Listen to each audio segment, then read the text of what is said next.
took those kids. And I think that kind of showed up this spring. How many guys do you think that hold out Friday? We're not going to hold out anybody that's healthy. We're going to play everybody that's healthy. Friday is going to be a little different, though. It's not just going to be a scrimmage. It's going to be a lot of competitions. We're going to have a punt competition. We're going to have you have to field a punt, O lineman, D lineman competition. We're going to have a kickoff competition, a field goal competition, special teams, one-on-one competitions. We're going to have a one-on-one battle where wideout versus DB, linebacker versus running back. And then we'll do a little bit of 11 on 11. But I think we got the majority of our work in. Now it's, time to showcase some of the guys, like I told our leadership council, that don't always get to be on TV. Not all the guys that aren't always in every game on game day. It's time to showcase those guys and, on the Pac-12 network for the last time, let those guys kind of be seen a little bit and let their parents see them, let their communities see them, kind of go out there and be the face of it, because I think, we need every guy on our team to be bought in. So we're going to get those guys involved at a high level. And I think, in this era of NIL and transfer portal, you got a guy like Cam Scott. Had a great year, maybe surprised a lot of people.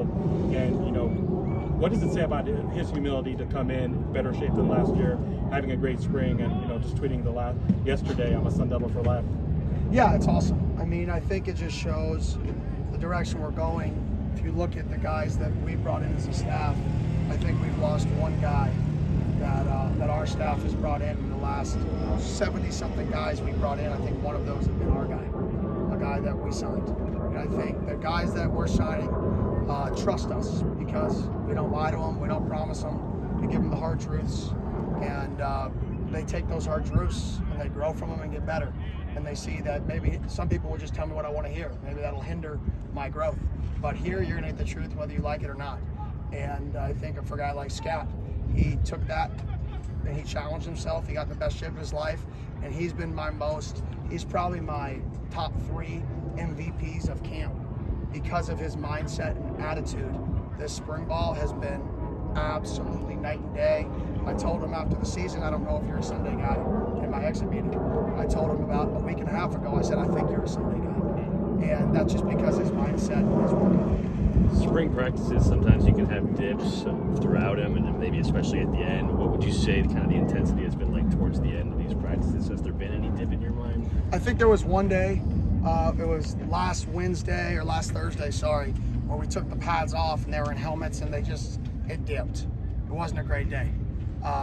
So I think a little bit, but I think our guys, for the most part, they want it. They want it. They want to be good. Today's warm-ups weren't great. Xavier and Alfred brings everybody in, gives them a little talk, hey, we got to snap out of this. We got to go practice. Let's maximize today.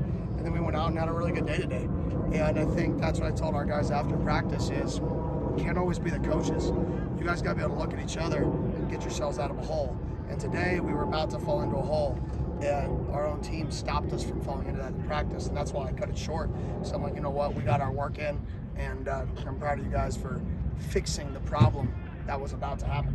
Did that happen last year at all? Oh yeah, often. You said that you were excited for some of these guys that didn't have much exposure to kind of show face. Who specifically do you think we need to look out for that maybe not as seen?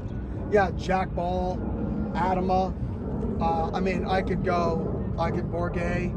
I could go on from that. There's a lot of guys, just a lot of guys that put in the work day in and day out, and nobody ever talks about them. I want those guys to be the only 2 people taking a rep on TV and everybody's eyes on them, so everybody knows, hey, listen, I'm here too. I'm a part of this. I'm a vital piece, and I want them to know that we're going to take time to showcase them in this thing. All right. Perfect. Good show.